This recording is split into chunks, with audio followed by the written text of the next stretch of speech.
still.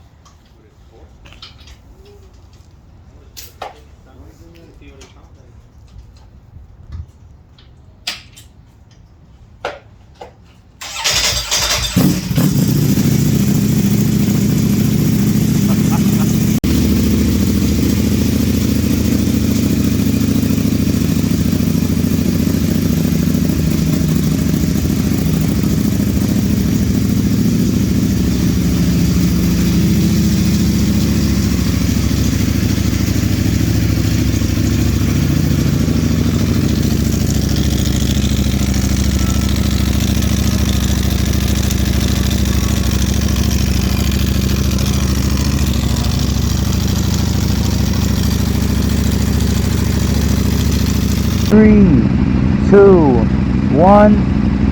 Welcome back to another video. As you can tell by today's video, also I hope you can hear me. I really hope you can hear me. But as you can tell by today's video, this is a motorcycle vlog. And yeah, it's my first motorcycle vlog. If you're new to the channel, don't forget to like and subscribe. I really appreciate it. I'm on the Ducati. I'm on the 848. My dad's on the V4R. And yeah, the reason I'm doing a motorcycle vlog today is because it's actually for a school assignment. Yeah, there's really no other way to put it. But I'm still also going to be talking about real stuff though. With that being said, welcome to the video. So, topic of today's video is, what is a respectable leader? Quick definition: a respectable leader is someone who takes initiative, takes charge in a way, and they have the courage to like always either take the lead or take the blame, but they also don't work alone. They really help, they really ensure like people work with each other and make sure everybody around them is doing well and doing good. They make themselves better by also making everybody around them better. That's pretty much a quick definition of it.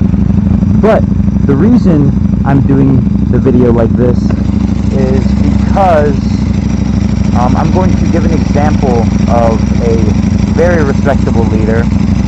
Today I'm going to be talking about Valentino Rossi. In my opinion, he is a very respectable leader for many, many reasons. If you do not know who he is, he, in other words, is the GOAT of motorcycling.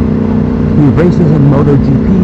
He has been doing it since 2000, and sadly, this season is his last season.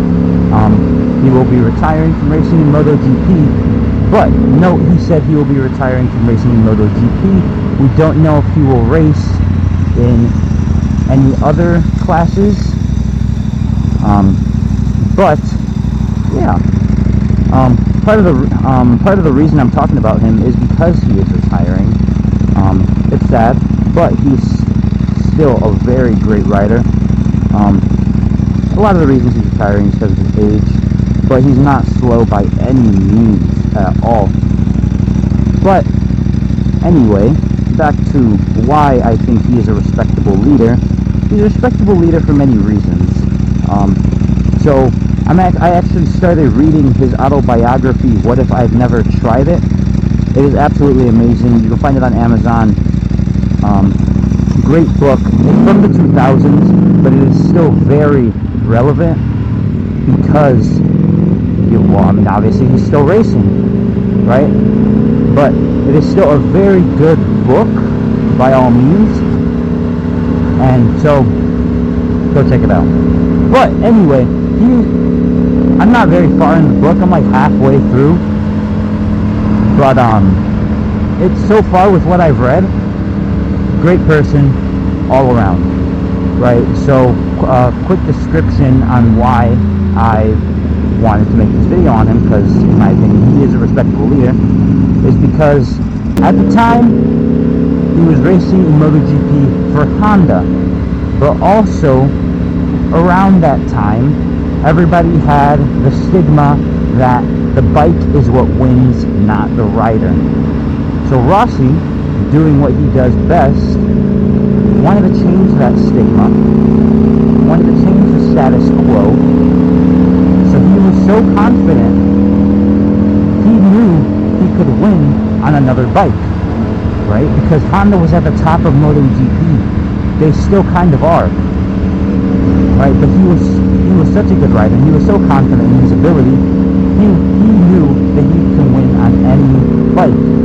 So at the time, Honda was at the top, and who was at the bottom? Yamaha.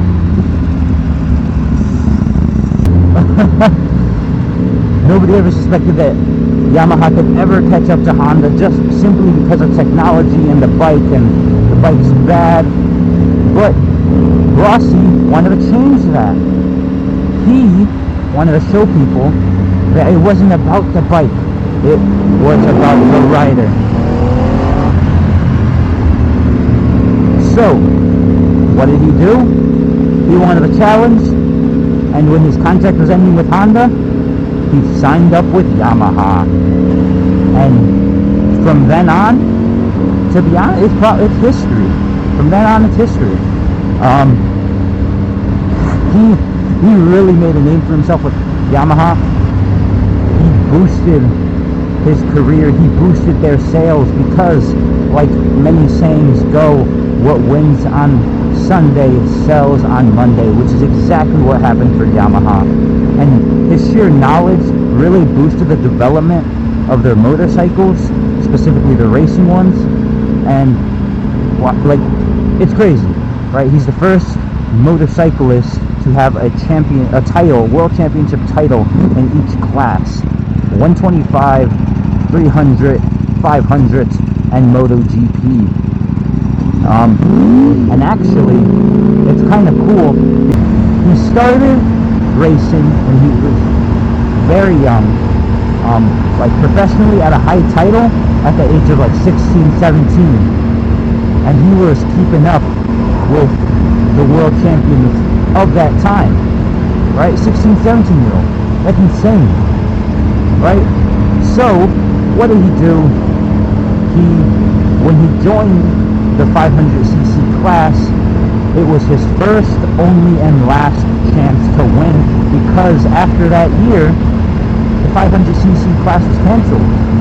And everybody knew it was going to be canceled, which is why he knew it was his first, only, and last chance, right? So, what did he do? He set his goal and he won, which is absolutely amazing. But then also, when he was switching to Yamaha, he wanted, like, his team to come with him, right? Because they were so close with each other, right? The engineers and all that. His whole racing team, he was so close with, and he didn't want to go anywhere else without them because he trusted them that much. Which, it came to a shocker that when it came time to talk about switching to Yamaha, his team did not back him up. They did not want to go to Yamaha. They wanted to stay at Honda.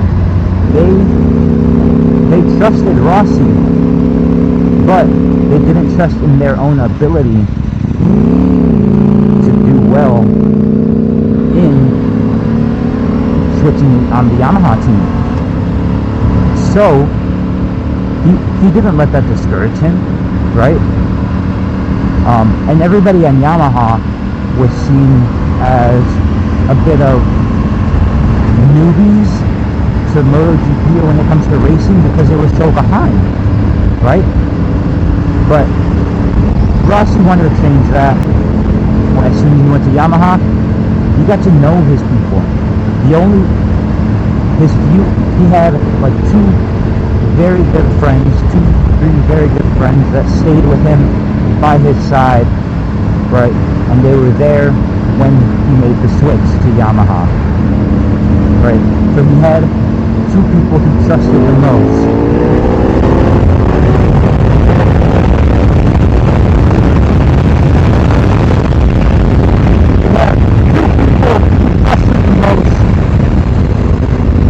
With him when he went to Yamaha, he really wanted to make them successful. So he got to know his new team. They worked together long nights, and they did it. From then on, Yamaha started moving their way up the ranks of Honda and Ducati. Absolutely amazing. He really impacted the people around him in so many different ways, and even his fan base, his audience, they are so impacted by everything he has done, because it's insane, right? He's created such a big name for himself that when I went down to Texas a couple weeks ago to watch MotoGP, it was insane because it's his, well, one, it's his last season. Two, he has such a big audience. And three, like, he may be at the bottom of the pack right now, but if you look at the times, he's only a second behind the first person in first, which is absolutely crazy. This man is not slow by any means. He is a really fast rider, right? And he shows that, and he proves that, right? He changed the motorcycling world and MotoGP racing forever, because once he started racing with Yamaha and started winning, people knew it wasn't because of the bike, it was because of the rider.